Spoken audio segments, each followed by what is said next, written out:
चलिए, लाभ और हानि है ना, एक क्रय मूल्य होता है और विक्रय मूल्य होता है। क्रय मतलब आप लोग जानते हैं जिसको सीपीवी बोलते हैं, कास्ट प्राइस, है ना, खरीदने का मूल्य।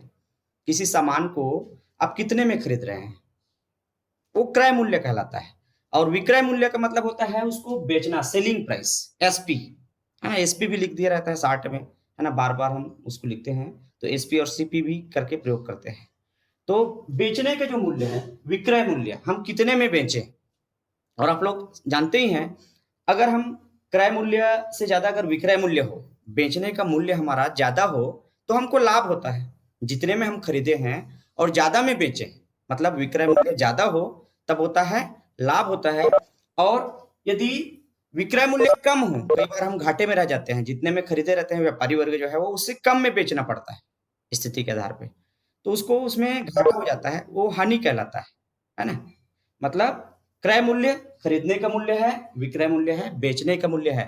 अगर हम ज्यादा में बेचे, विक्रय मूल्य बड़ा है, ये देखिए बड़ा का चिन्ह है ना, विक्रय मूल्य बड़ा है क्रय मूल्य से, है ना, बेचने का मूल्य क्रय मूल्य से ज्यादा है खरीदने के मूल्य से, तो लाभ होता है। और यदि क्रय मूल्य ज्यादा है और विक्रय मूल्य कम हो गया, है ना, हम कम में बेच दिए, ज्यादा में खरीदे और थोड़ा कम में बेच दिए, है ना, तो उस स्थिति में हानि होती है। और लाभ और हानि से आप लोग भली भांति परिचित हो गए हैं कि किसमें क्या लाभ है और क्या हानि है ना। तो चलिए हम आगे बढ़ाते हैं क्लास को। इसके लिए कुछ जो प्रारंभिक सूत्र है, लाभ जैसे आपको निकालना है, तो आप लोग जानते हैं लाभ कैसे निकालेंगे, लाभ कैसे पता चलेगा, है ना, पहले ही बता चुका हूं। लाभ के लिए विक्रय मूल्य का जो मान है, बेचने का जो मान है, सेलिंग प्राइस है, वो ज्यादा होना चाहिए और उसका क्रय मूल्य कम होना चाहिए। मतलब हम सेलिंग प्राइस में कास्ट प्राइस को घटाएंगे, विक्रय मूल्य में, है ना, विक्रय मूल्य का मान ज्यादा है, गणितीय गणना में जैसे ऋणात्मक मान नहीं लाना है, धनात्मक में लाना है, तो क्या करते हैं, बड़ी संख्या में छोटी संख्या को घटाते हैं। तो विक्रय मूल्य का मान ज्यादा है क्योंकि ज्यादा में हम बेचे हैं, उसको क्रय मूल्य मतलब खरीदने का जो मूल्य है उससे घटाते हैं, तो घटाने पर जो मान प्राप्त होता है वह लाभ होता है।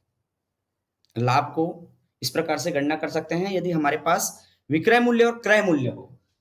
इसी प्रकार हानि के लिए, हानि में हम जान ही रहे हैं कि क्रय मूल्य हमारा ज्यादा था, खरीदने का मूल्य ज्यादा था और अब बेचने का मूल्य जो है कम में बेचा गया है, तो हानि ज्ञात करने के लिए कौन सी बड़ी हुई, क्रय मूल्य, है ना, बड़ी संख्या में हम छोटी का माइनस करेंगे ताकि धनात्मक मान आए।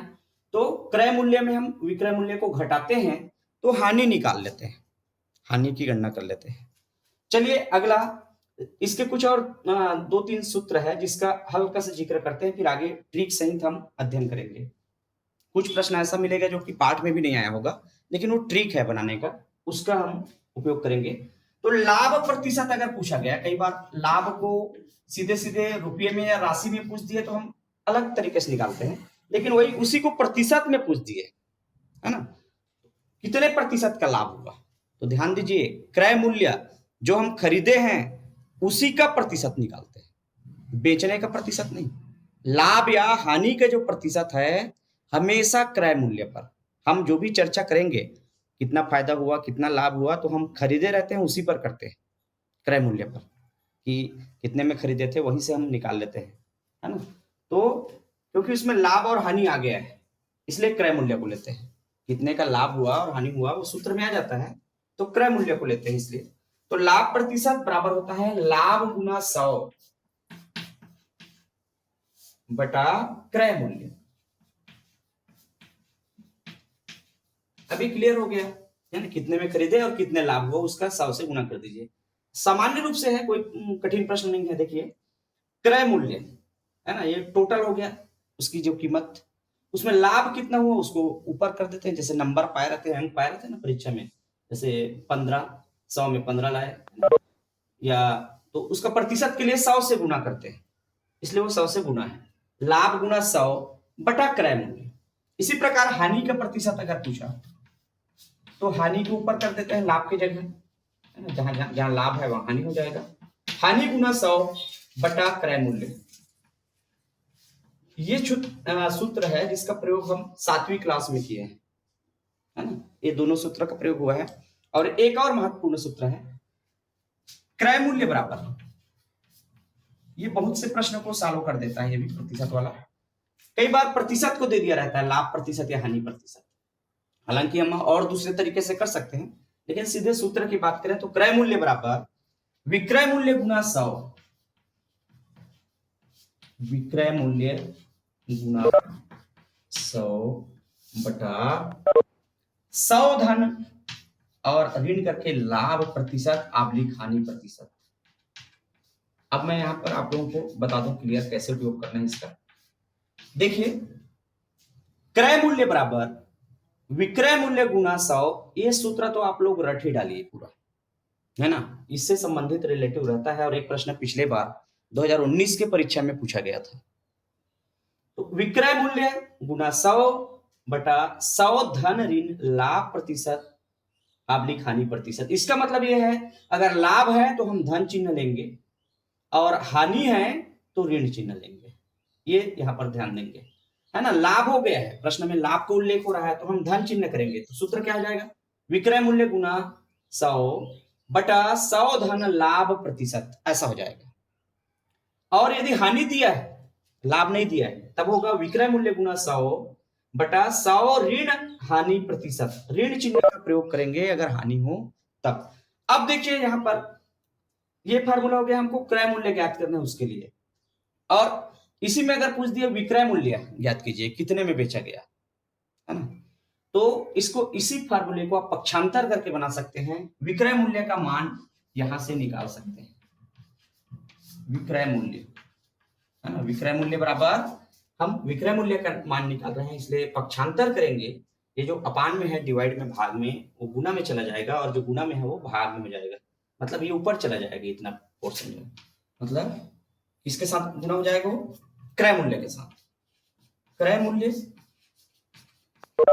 गुना 100 धन ऋण लाभ प्रतिशत आबलिक हानि प्रतिशत, है ना। इसे आप ध्यान रखना, दोनों एक साथ प्रयोग नहीं होगा, वो आबलिक है और दोनों चिन्ह एक साथ प्रयोग नहीं होगा। लाभ है तो हम धन चिन्ह का प्रयोग करेंगे, इधर हानि होनी और कुछ लिखने की जरूरत नहीं है, एक चीज रहे, दोनों में से एक रहेगा। हानि है तो ऋण चिन्ह का प्रयोग करेंगे। तो देखिए हम कुछ नहीं किए हैं, पक्षांतर भर किए हैं। एक सूत्र है हमारे पास, उसी सूत्र को हम पक्षांतर किए। तो देखिए क्रय मूल्य का गुना, ये पक्षांतर से आप जानते हैं ये भाग में है, ये गुना हो जाएगा, इसके साथ गुना हो गया, है ना। अवधारणा तो ये दोनों पक्षों में हम इससे गुना कर दिए, 100 धन ऋण लाभ प्रतिशत अपन हानि प्रतिशत, तो ये कटा और इसके साथ गुना हो गया, है ना। वही है, पक्षांतर कर लो, ज्यादा अच्छा है, पक्षांतर करो। और अब क्या बचा उसके बटा डिवाइड में, है ना। तो ये 100 को भी पक्षांतर कीजिए, क्योंकि हमें विक्रय मूल्य मात्र इसी का मान निकालना है। तो 100 गुना में है, वो चला जाएगा भाग में। देखिए इस सूत्र से क्रय मूल्य भी निकल जाता है, विक्रय मूल्य लाभ प्रतिशत या हानि प्रतिशत दिया हो, या लाभ या हानि प्रतिशत भी निकाल सकते हैं जब क्रय मूल्य और विक्रय मूल्य दिया है। तो उसका तो और 60 है फार्मूला निकालने का, है ना। तो ये सूत्र से एक प्रश्न पिछले बार पूछा गया था, और वो जो प्रश्न है वो आप अगर देखेंगे, अगर उससे लगे होंगे प्रयास परीक्षा के इससे, तो उसमें एक प्रश्न आया था, एक दूध वाला 2 गाय को रुपये 20,000 में बेचता है, मतलब प्रत्येक को 20-20 में, और उसे एक गाय को बेचने में 5% का लाभ होता है। मतलब लाभ वाला, है ना, बेचता है, मतलब क्या करता है, विक्रय करता है। तो ये 20,000 हो जाएगा गुना 100, और 100 धन ऋण, है ना, हल करके बताऊंगा मैं, कभी पढ़ के बता रहा हूं, अभी स्टार्ट से करते हैं हम। तो 5% का लाभ होता है, और दूसरे गाय को जो बेचते हैं उसमें 10% की हानि होती है। तो दो सूत्र लगता है, एक बार लाभ का निकालते हैं और एक बार हानि का निकालते हैं, वही विक्रय मूल्य 20,000 पर, है ना। और कुल कितने रुपए की हानि या लाभ हुई, तो दोनों को जोड़ते हैं, और जो क्रय मूल्य है ना, जो क्रय मूल्य है उसमें हम निकाल लेते हैं बेचने का मूल्य, और क्रय मूल्य मतलब घटा के देखते हैं, है ना। बेचने का मूल्य दिया है तो उससे हम वहां से निकाल लेते हैं, क्योंकि क्रय मूल्य निकलेगा ना एक बार में, है ना। एक फार्मूला में रखेंगे लाभ में तो एक क्रय मूल्य मिलेगा, दूसरा हानि वाले में रखेंगे तो दूसरा क्रय मूल्य मिलेगा। दोनों क्रय मूल्य को जोड़ लो, और विक्रय मूल्य जो 40,000 है, 20,000 उससे घटा दीजिए, तो कितना अंतर आता है, क्या लाभ होता है क्या हानि होता है। तो अभी मैं 60 में इसे ही बताया हूँ, सॉल्व करना इसमें शुरू नहीं किया हूँ। चलिए हम प्रश्न की शुरुआत करते हैं। तो ये आप स्क्रीनशॉट भी कर सकते हैं अगर करना चाहें तो, समय को देखते हुए, या नोट अगर कर रहे हैं तो साथ साथ कर सकते हैं, कोई डाउट हो तो आप लोग पूछ सकते हैं। चलिए आगे बढ़ते हैं, अब प्रश्न में जाते हैं।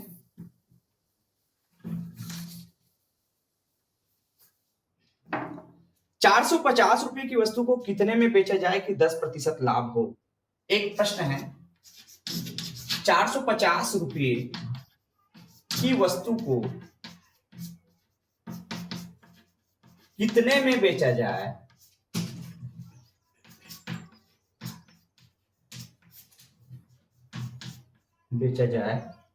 कि 10% लाभ हो। अब इसको ज्ञात करने के दो तरीका है। सीधे सीधे 450 का 10% निकाल लो, एकदम आसान है। 450 गुना 10/100 है ना, तो 45 आएगा। तो 45 को 450 में जोड़ दो तो 495 भी आता है ना। लेकिन ये सूत्र का हम प्रयोग कर लेते हैं, कई बार सीधा निकालना हमको कंफ्यूजन लग जाता है ना। जो सूत्र मैं बताया हूं उसी का आप लोग प्रयोग करेंगे। देखिए, ₹450 की वस्तु को, ₹450 की वस्तु है, मतलब कितने में क्रय किया गया है? ₹450 में इस वस्तु को क्रय किया गया है। उसको कितने में बेचा जाए? बेचना मतलब विक्रय, विक्रय मूल्य पूछा गया है। क्रय दिया गया है, खरीदा गया है 450 में की वस्तु, मतलब उतने में खरीदा गया है, क्रय मूल्य दिया है, कितने में बेचा जाए, मतलब विक्रय मूल्य ज्ञात करना है कि 10% लाभ हो। ये देखिए, अभी जो बाद में सूत्र बताया उसके हिसाब से हम इसका प्रयोग कर सकते हैं। तो देख लीजिए क्या ज्ञात करना है हमको।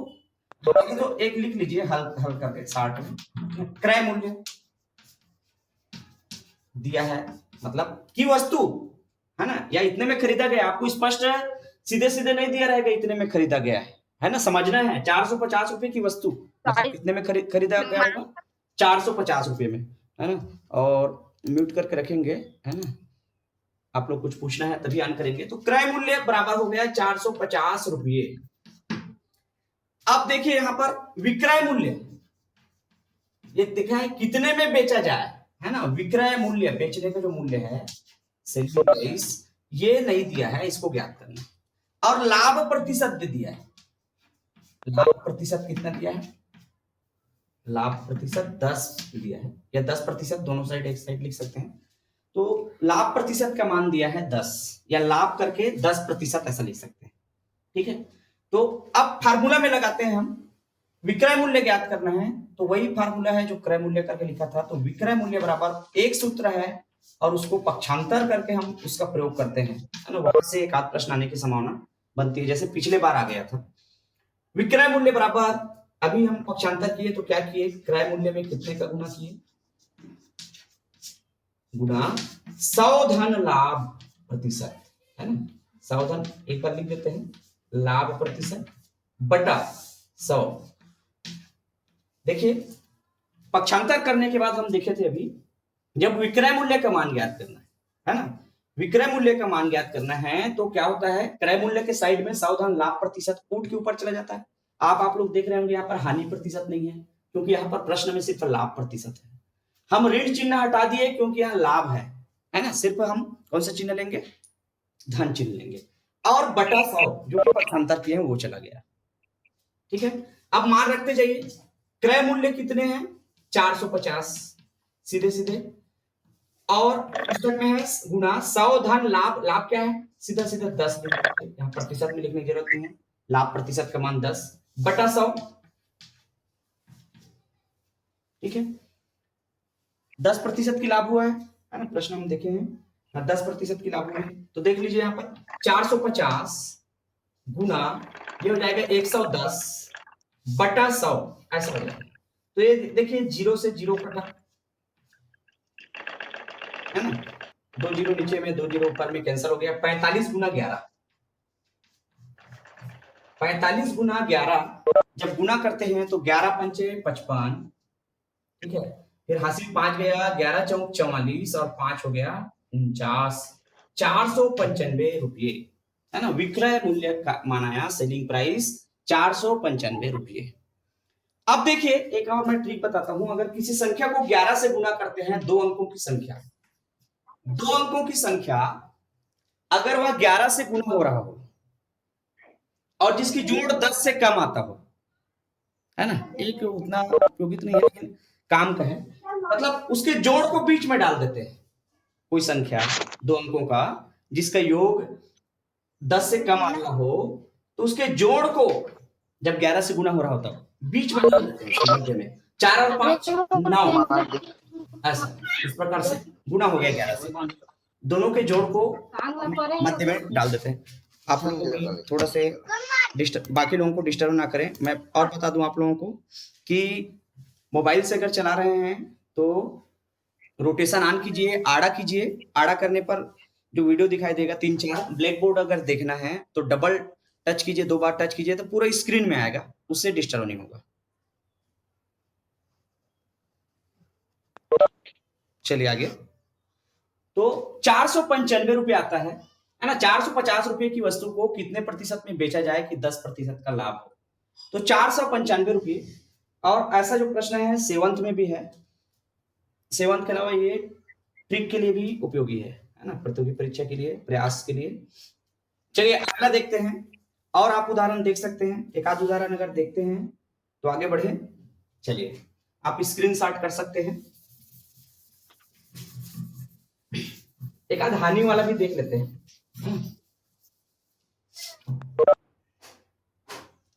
राम एक गाय को 400 रुपए में खरीदकर 20% की हानि पर बेच देता है। राम एक गाय को 400 नहीं है, 4000 रुपए में बेचकर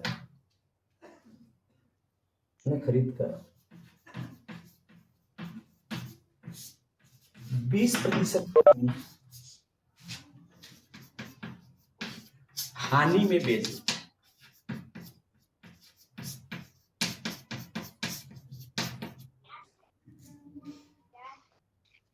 राम का विक्रय मूल्य जो गाय का है वो खरीदा गया है, विक्रय मूल्य बताइए, पूछा है, सीधे सीधे पूछ दिया है, विक्रय मूल्य याद कीजिए।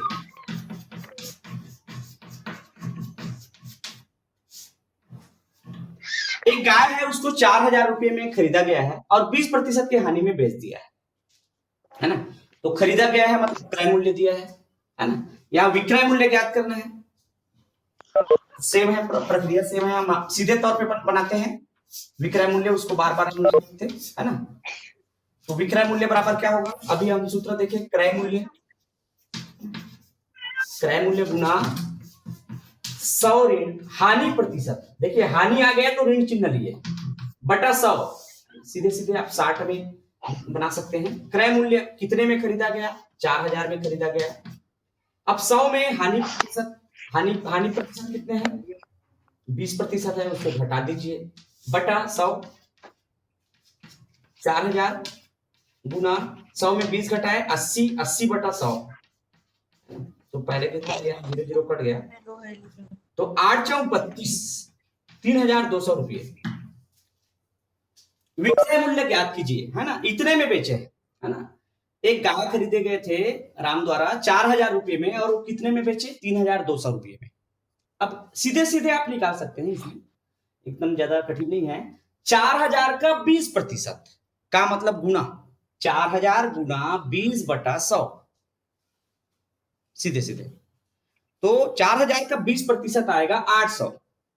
अब 800 की हानि हुई है, अब 800 को घटा दीजिए 4000 में, तो 3200 रुपये क्या हो गया, विक्रय मूल्य। तो ये सूत्र का प्रयोग करें तो ज्यादा अच्छा है, क्योंकि यही सूत्र क्रय विक्रय लाभ हानि प्रतिशत को जोड़ता है, इसलिए ये सूत्र का ज्यादा से ज्यादा आप लोग प्रैक्टिस करें, कभी लाभ का विक्रय मूल्य ज्ञात तो कभी क्रय मूल्य ज्ञात कर लें, ऐसा इसका प्रयोग करें।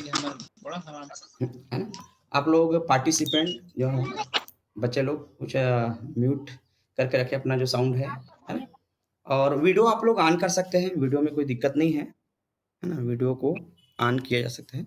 चलिए आगे देखते हैं, अलग से और देखते हैं हम ट्रिक, कोई फार्मूला देखते हैं जिससे हम याद करेंगे।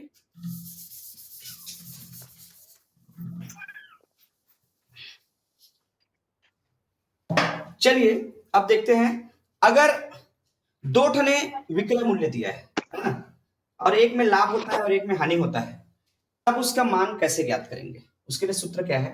यदि किसी वस्तु को, इसके लिए सूत्र के लिए ट्रिक है, यदि किसी वस्तु को, देखिए SP1 और SP2, SP1 मतलब सेलिंग प्राइस पहला, विक्रय मूल्य 2 टन दिया है यहां पर, सीधे सीधे कहें तो विक्रय मूल्य पहला और विक्रय मूल्य मतलब 2 मूल्य में बेचते हैं कोई वस्तु को। जैसे एक गाय है, मान के चलो, गाय को 2 मूल्य में वो बेच देता है, 2 टन उनके पास गाय है मान के चलो, है ना, एक को 2000 में दे देता है, एक को 3000 में दे देता है। उसी प्रकार ये 2 क्या है? विक्रय मूल्य है, पर बेचने से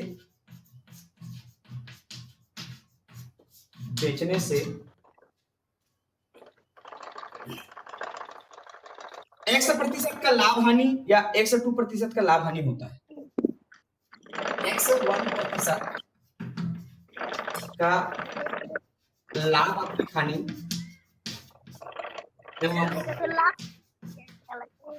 अभी समझ में नहीं आ रहा है, मैं इसको समझाता हूं सूत्र को। का लाभ अब लिखना होता है,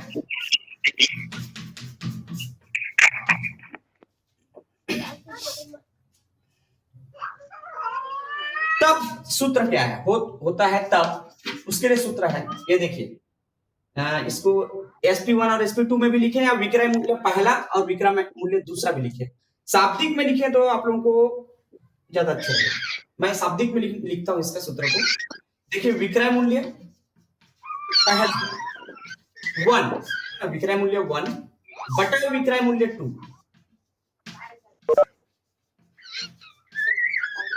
बराबर, इसका जो फार्मूला है 100 के साथ पहले की तरह हम धन ऋण लाभ प्रतिशत आंतरिक हानि प्रतिशत बटा 100 धन ऋण लाभ प्रतिशत आंतरिक हानि प्रतिशत। लेकिन ये दूसरा नंबर का लाभ और हानि, ये पहला है और ये दूसरा है, मतलब विक्रय मूल्य है ना। आप लोग म्यूट करके रखेंगे। देखिए, मैं आप लोगों को बता दूं, ये ना सूत्र है, इसलिए आपको नहीं समझ में आ रहा होगा। इसका उदाहरण देखेंगे ना तो आपको समझ में आएगा। 2 विक्रय मूल्य दिया है, एक विक्रय मूल्य में 100% का लाभ या हानि होता है 101 का, और दूसरे विक्रय मूल्य में 102% का लाभ या हानि होता है। मतलब कोई एक होता है, एक में लाभ होता है, एक में हानि, या दोनों हानि या दोनों लाभ होता है। तो हमको पूछ दिया जाए एक आध 4 पॉइंट में से एक आध, पहले का विक्रय मूल्य क्या है या दूसरे में कितने प्रतिशत हानि हुई, ये सभी जो है इस फार्मूला से निकलता है। और उदाहरण आप देखेंगे तब वहां से आपको क्लियर हो जाएगा कि बनाना कैसे। इसको रट डालिए, विक्रय मूल्य पहला बटा विक्रय मूल्य दूसरा। लेकिन ध्यान रहे, जिसका विक्रय मूल्य है उसी का लाभ हानि को जोड़ना या घटाना है। यहां भी धन चिन्ह का जो प्रयोग है वो लाभ के लिए होगा, ऋण चिन्ह का प्रयोग हानि के लिए होगा। कोई दोनों में से एक प्रयोग होगा, लाभ रहता है या हानि रहता है ना। और विक्रय मूल्य जिसका है उसी के सिद्ध में इसको हम जोड़ना या घटाना है 100 के साथ। विक्रय मूल्य अगर दूसरा है ना, दूसरा नंबर का है, तो उसके साथ के लिए नीचे है, मतलब पेयर रहना चाहिए, किसी को ऊपर या नीचे लिखो लेकिन अपने सिद्ध में वो लिखाना चाहिए। चलिए आगे, इसका उदाहरण देखेंगे तो आप लोगों को क्लियर में हो जाएगा। मोहन किसी वस्तु को 180 रुपए में बेचकर 25% की हानि उठाता है। मोहन किसी वस्तु को बेचकर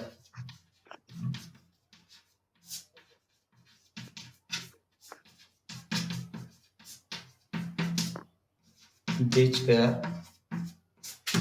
25% की हानि उठाता है,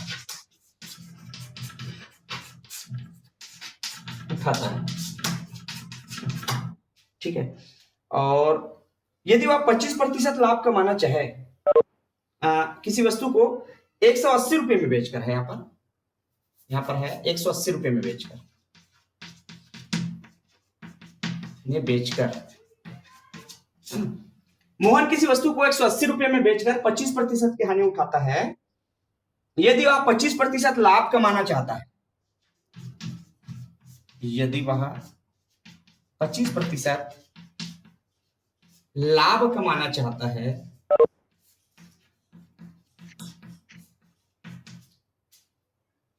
तो उसे कितने मूल्य में बेचना होगा? है ना, मैं शॉर्ट टर्म लिखता हूं, कितने में बेचना होगा। ध्यान दीजिए, ये जो प्रश्न है, ये वाला ट्रिक जो है सिर्फ विक्रय मूल्य पर आधारित है, क्रय पर आधारित नहीं है ना, क्रय मूल्य पर आधारित नहीं है, विक्रय पर है, बेचने के जो मूल्य है उस पर आधारित है। अब देख लीजिए, सीधा सीधा एकदम ही आसान है, उतना कठिन नहीं है। पहला विक्रय मूल्य कितना है ये देख लीजिए, मोहन किसी वस्तु को 180 रुपए में बेचकर, बेचना मतलब विक्रय, 25% की क्या हुई, हानि हुई, हानि में आएगा मान, और हानि में आएगा तो घटाएंगे 100 के साथ।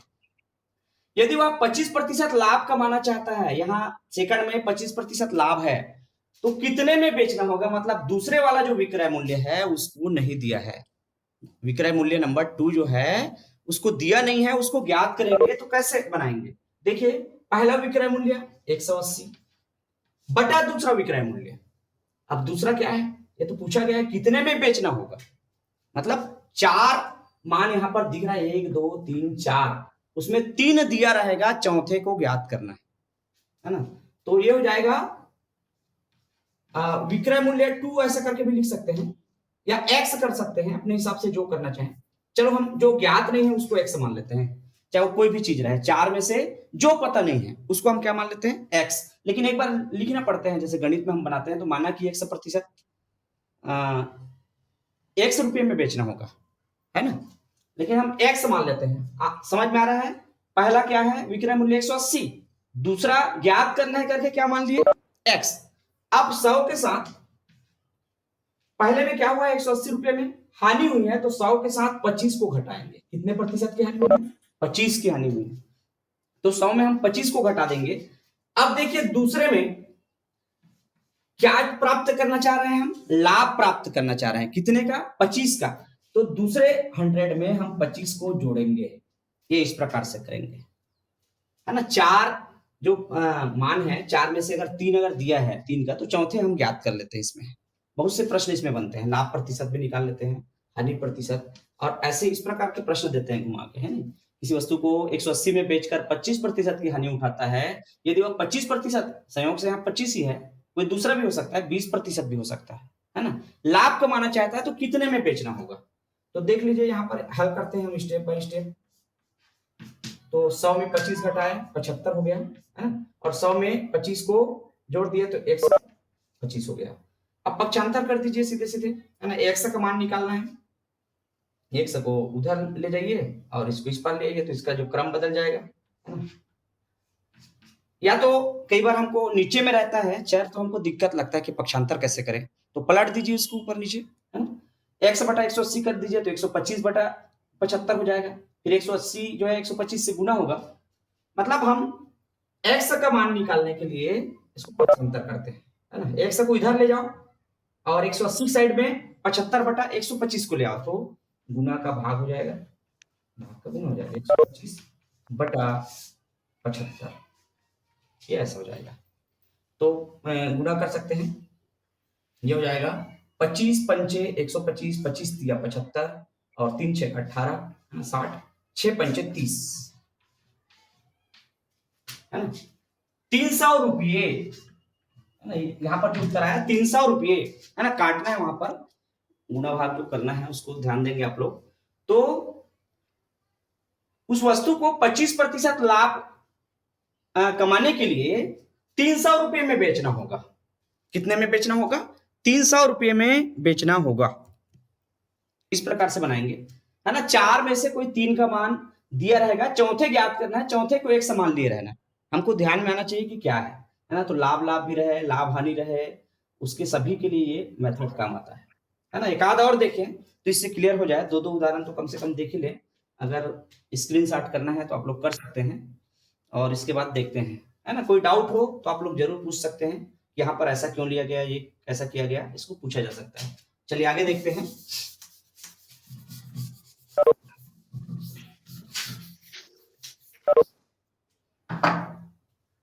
इसका एक और उदाहरण है, एक वस्तु को 15% लाभ पर बेचा गया, 600 रुपये में बेचा जाता तो 20% लाभ होता।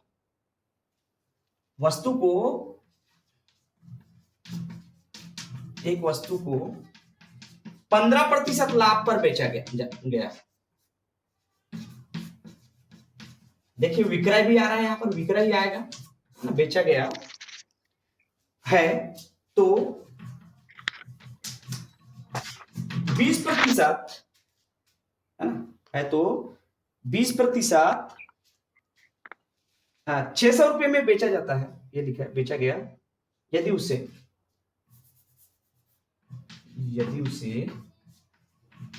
हेलो 600 रुपये में बेचा जाता है तो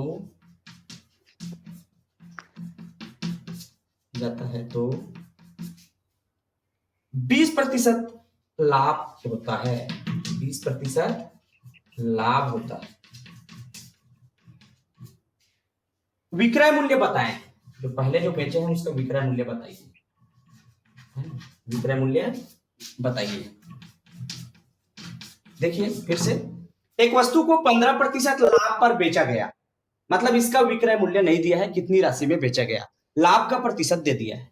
यदि उसे 600 रुपये में बेचा जाता है, देखिए दूसरा नंबर का विक्रय मूल्य आ रहा है, 600 रुपये में बेचा जाता है तो 20% लाभ होता है, मतलब दूसरे का भी पूरा पूरा दिया है, सेकंड का, है ना, फर्स्ट का क्या नहीं दिया है, विक्रय मूल्य नहीं दिया है। तो सीधे सीधे आप लगा सकते हैं, x बटा पहला विक्रय मूल्य ज्ञात करना है, दूसरा विक्रय मूल्य 600 रुपये दिया गया है। अब पहले विक्रय मूल्य में क्या हुआ, 15% लाभ हुआ, तो 100 के साथ हम क्या करेंगे, 15 को जोड़ेंगे, और यहाँ दोनों लाभ वाला है। और दूसरा विक्रय मूल्य 600 है, जिसमें क्या हुआ 20% का लाभ होता है, तो 100 में हम कितने को जोड़ देंगे, 20 को जोड़ देंगे, तो ये हो जाएगा x बटा 600 बराबर 115 बटा 120, इंप्लाइज क्या बोला ये, तो x बराबर 600 को हम पक्षांतर करेंगे, है ना, म्यूट करके रखेंगे, अपना जो वॉल्यूम है आप लोग बार बार ऑन कर देते हैं, है ना, कुछ पूछना है तो जरूर ऑन कीजिए। अब देखिए x का मान निकालना है, तो 600 को हम पक्षांतर करेंगे तो गुना में हो जाएगा, 115 बटा 120 गुना 600, अब पूछूं है नहीं, जीरो से जीरो और जब पूछना रही ना तो ऐसा, हाँ जब पूछना है ना तो आप लोग म्यूट को ऑन कर दो और उसके बाद आप लोग जरूर पूछिए, है ना, और अभी जो है आप रख दीजिए, है ना। चलिए तो हम पक्षांतर किए, शून्य से शून्य कैंसिल हो गया, 12 पंचे 60, अब 115 गुना 5 हो गया, तो 15 पंचे 75 और 575 हो गया, 575 रुपये। अब देखिए किसी वस्तु को 15% लाभ पर बेचा गया, तो कितने में बेचा गया, 575 रुपये में बेचा गया। इस प्रकार के प्रश्न कभी समावेश किया जा सकता है ना, इसमें 4 जो है रहता है मान, जिसमें से 3 दिया रहेगा, 1 का ज्ञात करना होता है। तो किसी को भी पूछ सकते हैं कहीं पर से, लाभ हानि को या विक्रय को, है ना, दोनों विक्रय में से कोई भी और दोनों लाभ या हानि में से कोई भी, तो 4 में से पूछेंगे तो यही फार्मूला का हम प्रयोग करेंगे। चलिए अगला हम देखते हैं,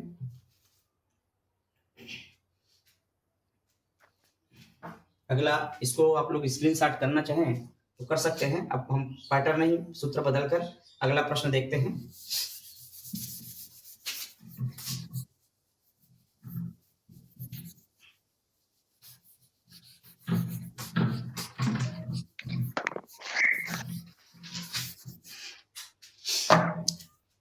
और नियमित रूप से क्लास अटेंड करने का है, कुछ लोग जो है स्टूडेंट जो कम दिखाई दे रहे हैं, है ना। चलिए कल का ठीक था उपस्थिति, जो है आज का कुछ कम ही लग रहा है। चलिए आगे देखते हैं, आगे का जो प्रश्न है उसको कैसे बनाएंगे। इस प्रकार के प्रश्न को, एक दुकानदार 10 रुपये में 6 टॉफी खरीद कर, एक दुकानदार 10 रुपये में 6 टॉफी खरीद कर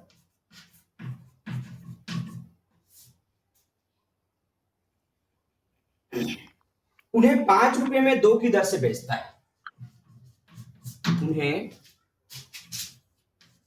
5 रुपये में 2 की दर से बेचता है,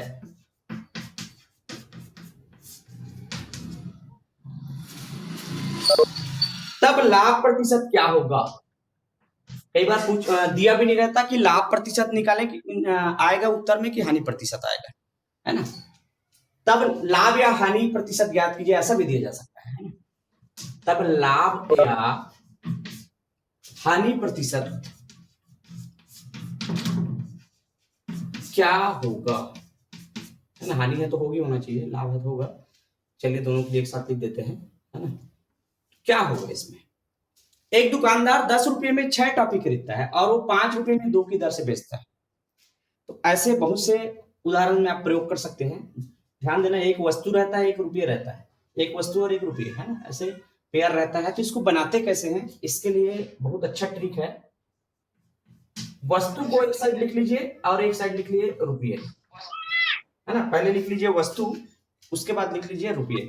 अब देखिए पहला वाला पेयर देखिए, 10 रुपये में 6 टॉफी खरीदता है, 10 रुपये में 6, तो वस्तु क्या है, 6 है। टॉफी कितने हैं, टॉफी वस्तु है, वस्तु कितने हैं, 6। और कितने में खरीदे, 10 में खरीदे, है ना। कुछ लोग जो है बार बार ये हरी खोबे, है ना, ये बार बार म्यूट को ऑन कर देते हैं, है ना।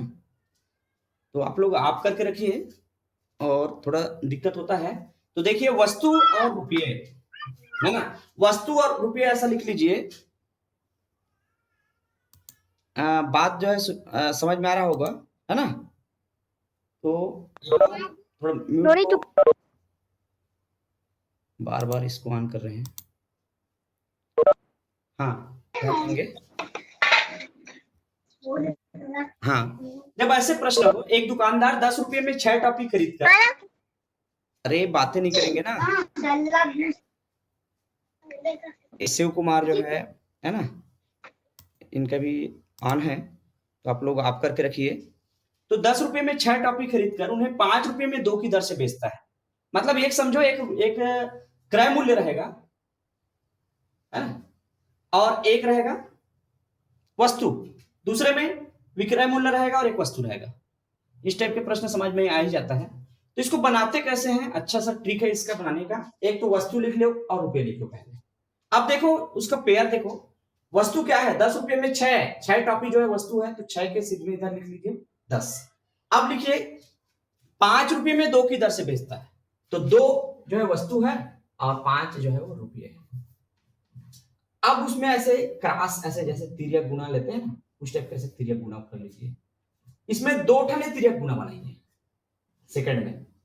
ये दूसरा जो दिख रहा है अंतर, इसमें 2 बार आप तिर्यक गुना ऐसा लीजिए। अब देखिए इसको हल कैसे करते हैं। अगर जो मान है वो धन में आए, धनात्मक में आए, तो लाभ या हानि प्रतिशत क्या होगा, लाभ प्रतिशत होगा। मान अगर धनात्मक आता है तो लाभ प्रतिशत होता है, अगर ऋणात्मक आता है तो हानि प्रतिशत होता है। तो रख लीजिए। अब देखो बनाते कैसे हैं। 6 का गुना 5 से, तिर्यक गुना का सिंबल दे रहा है, 6 का गुना 5 से, बीच में ऋण का चिन्ह लगाते हैं। ध्यान दीजिए, ये ट्रिक है सीधे बनाने का। ऐसे पहले वस्तु को लिख लो, रुपये लिख लो। वस्तु 10 रुपये में 6 टॉफी, मतलब 6 वस्तु है और 10 जो है रुपये है। इसी प्रकार वस्तु क्या है, 5 रुपये में 2 की दर, मतलब 2 समझना है, 5 में 2 मतलब 2 वस्तु है ना, और 5 जो है वो रुपये है। तो ऐसा लिख लीजिए। फिर ऐसे तिर्यक संकेत बना लीजिए। तो 6 का गुना 5 से होगा, और जो दूसरा वाला इधर का जो तिर्यक है नीचे में जो रहेगा, इसको 2 बार ऐसा लाइन कीजिए। अब वो 2 बार लाइन क्या बताएगा आपको, 6 का गुना 5, फिर ऋण का चिन्ह लगाएंगे, 2 का गुना 10 से कर दीजिए, या 10 का गुना 2 से, कहीं से भी गुना करें। 5 का गुना 6 है, 6 का गुना 5, मतलब वही है, बटा में इसको एक बार और लीजिए, 2 का गुना 10 को एक बार और ले लीजिए, गुना 100, क्योंकि हम प्रतिशत निकाल रहे हैं। देखिए सूत्र को, पहले हम 6 का गुना 5 से किए, बीच में ऋण का चिन्ह लगाना है, फिर 2 का गुना 10 से करना है, और ये 2 का गुना 10 को 2 बार लिया है। देखो बटन भी आया है, क्यों, क्योंकि यहाँ पर हम 2 तीर ऐसा लगा दिए हैं समझने के लिए। अब इसको हल कीजिए, कितना आता है, 6 पंच 30, ऋण 2 दाम 20 हो गया, बटा ये भी 2 दाम 20, गुना ये कैंसिल अभी नहीं होगा क्योंकि वहां पर अंतर हो रहा है। अब घटा लीजिए, 30 में 20 घटा लीजिए, कितना आएगा, 10 बटा 20 गुना 100, है ना। जहां से कैंसिल करना है आप कैंसिल कर लीजिए, 2 पंचे 10, किधर भी कैंसिल करें आप, तो 5 गुना 10 हो गया, 5 गुना 10 तो कितना आ गया 50। तो इसका जो मान आया है वो 50%। अब देखिए ऋण कहीं पर नहीं आया है, क्यों? क्योंकि यहां पर ऋण आना यहां पर डिपेंड करता है। 30 में हम 20 को घटाए, बड़ी संख्या 30 है, धनात्मक संख्या है ना, इसमें 20 घटा दिए तो 10 आएगा। अगर यहीं पर हम 20 में 30 को घटाते हैं, मान लो आ जाता ऐसा कंडीशन, तो ऋण में मान आता, और ऋण में ऋणात्मक मान आता तो हानि होती, और धनात्मक मान आया है तो ये लाभ हुआ है। तो 50% का लाभ होता है। ऐसे बनाओ तो ये प्रश्न जो है समझ में नहीं आता, बहुत ज्यादा पेचीदा लगता है कि किस प्रकार से निकालें, लेकिन ये ट्रिक जो है एकदम पर्याप्त है, इससे हम निकाल सकते हैं। इस प्रकार के प्रश्न भी देते हैं। ठीक है, चलिए अगला देखते हैं। इसी का एक और उदाहरण ले लेते हैं, उदाहरण के साथ चलते हैं। एक विक्रेता 5 रुपए में 6 की दर से संतरे खरीद कर 3 रुपए में 4 की दर से बेचता है। आप लोग स्क्रीनशॉट करना चाहें तो कर सकते हैं, और फिर अगला देखते हैं।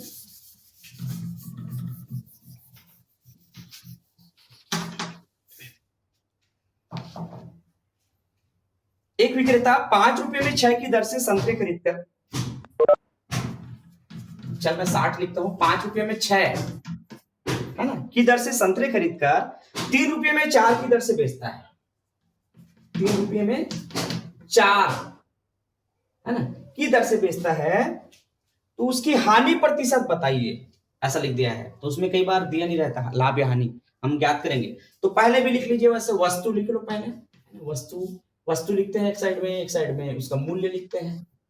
अब पहचानने आना चाहिए, 5 रुपए में 6 लिखा है, मतलब 6 जो है वस्तु है ना, चाहे कोई भी नाम से रहे, टॉफी रहे, चाहे आम रहे या संतरे रहे, है ना। तो वस्तु 6 है, उसका मूल्य 5 है। फिर 3 रुपए में 4, मतलब 4 जो है वस्तु है और 3 उसका मूल्य है। पहले की तरह हम ऐसे तीर गुणा का सिंबल बनाते हैं, है ना, यहाँ एरो करके कर सकते हैं इसको।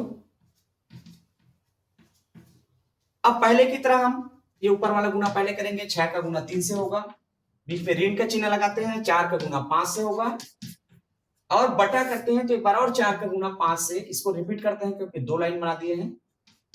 अब 100 से गुना कर लेते हैं, प्रतिशत निकाल रहे हैं हम लोग। तो 6 × 18, ऋण 4 × 5 20 बटा 4 × 5 20 गुना 100। अब देखिए यहाँ पर ये 18 और 20 को देखिए, 20 जो है बड़ी संख्या है, परिमाण में 20 का मान जाता है, और ये 18 है ना, ये घटेगा 20 में हम 18 जब घटाएंगे तो 2 आएगा, 2 जो आएगा वो बड़ी संख्या 20 बड़ी होने के कारण उसका जो मान है वो ऋणात्मक रहेगा, ऋण 2 है ना, क्योंकि 20 का चिन्ह क्या है, ऋण। अलग अलग चिन्ह रहता है तो हम क्या करते हैं, संख्याओं का अंतर निकाल लेते हैं, अंतर 2 आता है 20 में 18 करने पर, जो बड़ी संख्या है परिमाण में उसका चिन्ह लिखते हैं, उसका चिन्ह क्या है, ऋण है। ऋण 2/20 गुना 100, तो 20 से कम 20, 20 पंचे 100, तो 5 गुने 10 माइनस 10%, माइनस भी आया और 10 भी आ गया, ऋण 10% आया। तो हानि यहां पूछा गया है, तब हानि प्रतिशत क्या होगी, 10% की हानि होती है। बाद में जब हानि लिखते हैं तो माइनस लिखने की जरूरत नहीं है, माइनस यहां तक लिखेंगे, ध्यान देना, माइनस 10% आया तो आपको बताना पड़ेगा ऋण चिन्ह हानि को बताता है, किसको बताता है, हानि को दर्शाता है। और जब प्रतिशत बताते हैं तो ऋण में करके नहीं बताते, आप बाद में लिखोगे 10% हानि, है ना। ऋण चिन्ह सिर्फ हानि बताने के लिए है ना, उसका मान नहीं है ऋण 10% की हानि होती है, ऐसा नहीं होता है ना, वो हानि बताने के लिए है। और ट्रिक तो ऐसे बहुत सारा है, इसमें से और देखें, समय मतलब को देखते हुए एक आध और हो जाएगा। चलिए एक और देख लेते हैं।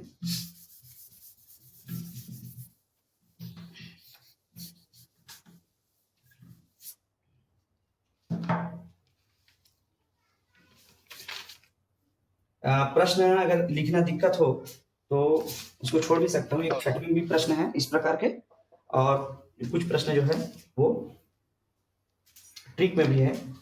एक व्यक्ति ने अपने 2 घोड़ों में से प्रत्येक को 10,870 रुपये में बेचकर, घोड़ा है एक व्यक्ति के पास, और प्रत्येक को 10,870 रुपये में बेच दिया, प्रत्येक को एक एक को।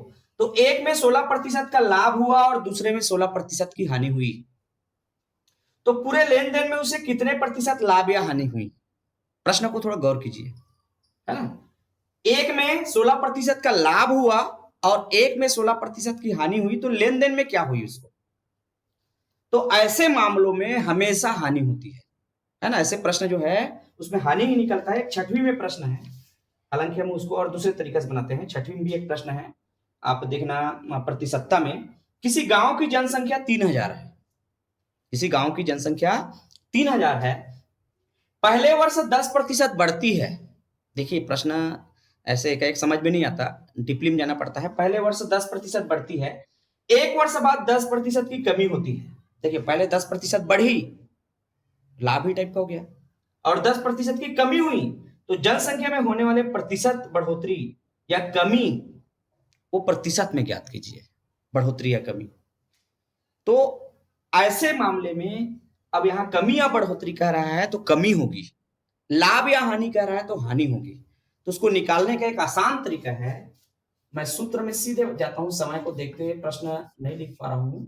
उभयनिष्ठ लाभ आबलिक हानि प्रतिशत, एकदम छोटा सा सूत्र है इसका, बटा 10 पूरे का वर्ग, ये इसका सूत्र है।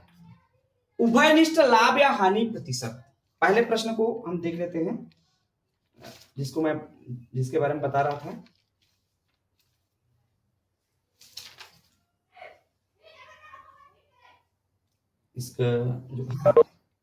इसका जो प्रश्न है, एक व्यक्ति ने अपने 2 घोड़ों में से प्रत्येक को 10,800 रुपए में बेचकर, अब यहां पर जो बेचने वाला जो मूल्य है, या कोई भी जनसंख्या भी मैं बताया, गांव की जनसंख्या, ये मायने नहीं रखता कि उस गांव में कितनी जनसंख्या है। घोड़े को कितने में बेचा गया है ये मायने नहीं रखता, है ना। तो एक पर 16% का लाभ होता है। 2 घोड़ा को बेचा है 10,880 रुपये में, प्रत्येक को, एक को 10,870 रुपये है, सॉरी। तो एक पर 16% का लाभ होता है और दूसरे पर 16% की हानि होती है। तो लेन देन में उनको क्या हुआ, हानि हुआ या लाभ हुआ? तो देखिए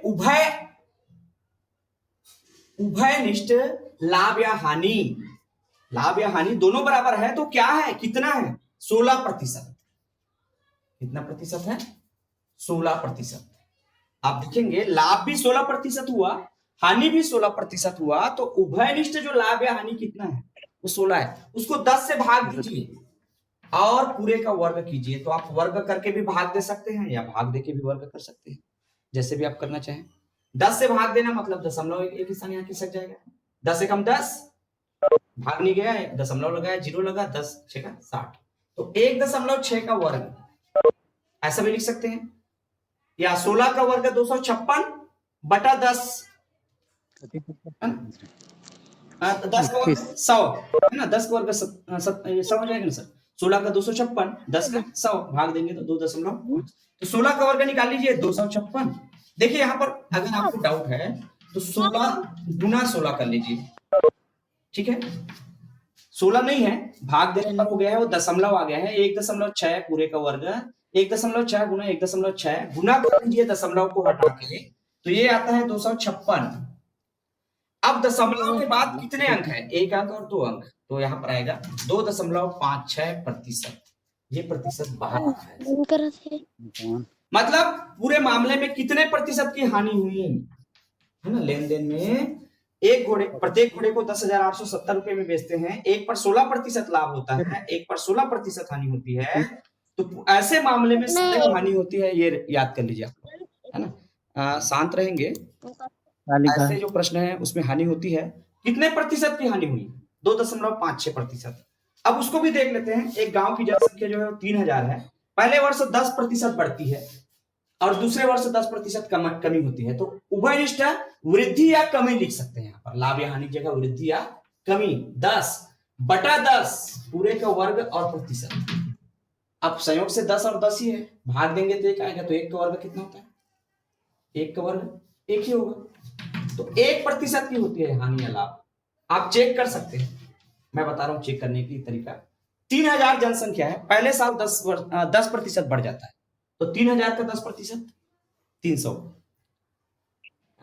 3300 हो गया। अब दूसरे साल 3300 का 10% कम हो गया, अब 3300 का 10% कम हुआ है, मतलब 330।